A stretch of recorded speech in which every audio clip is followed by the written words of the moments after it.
That's starting to become a significant concern for both the Reserve Bank of India as well as the central government.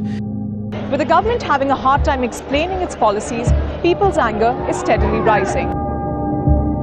Then to tackle this problem, government started identifying those areas which needed to be developed. Government लोगों को incentives देना चाहती थी so that people set up businesses in these respective areas जो government ने identify करे थे. So how does the government encourage a particular business?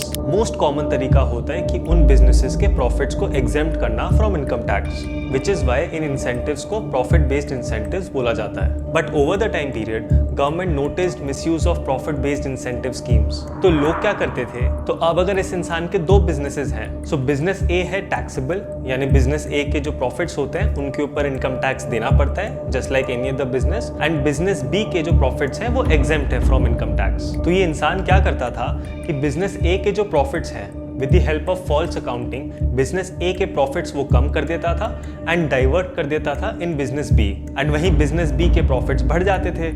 But business B के तो प्रॉफिट्स एग्जेम्प्ट हैं तो उसके ऊपर तो कोई टैक्स देना नहीं. बट बिजनेस ए के प्रॉफिट्स वो कम हो चुके एंड कम प्रॉफिट हुआ तो कम टैक्स देना पड़ता था. तो इस तरीके से प्रॉफिट बेस्ड इंसेंटिव स्कीम्स का मिसयूज किया जाता था, जहां पे टैक्सेबल पोर्शन से प्रॉफिट उठा के एग्जेम्प्ट पोर्शन में डाल दिया जाता था. So now government wanted to promote the certain industries but not by providing profit based incentive schemes. Because of the rising inflation government को इन्वेस्टमेंट साइकिल का भी ध्यान रखना था, and that's when the government introduced the concept of specified business. I rise to present the budget for 2009-10.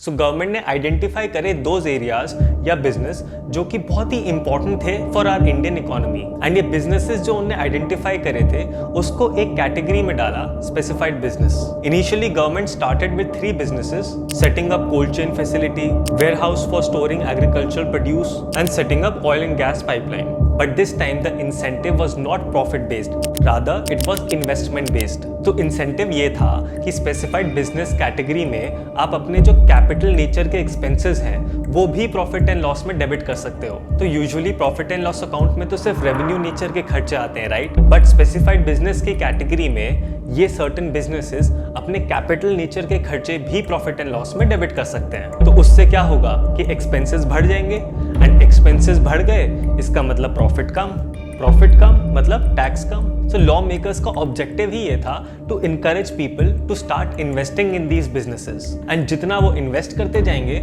उतना ही gradually कम tax उनको देना पड़ेगा.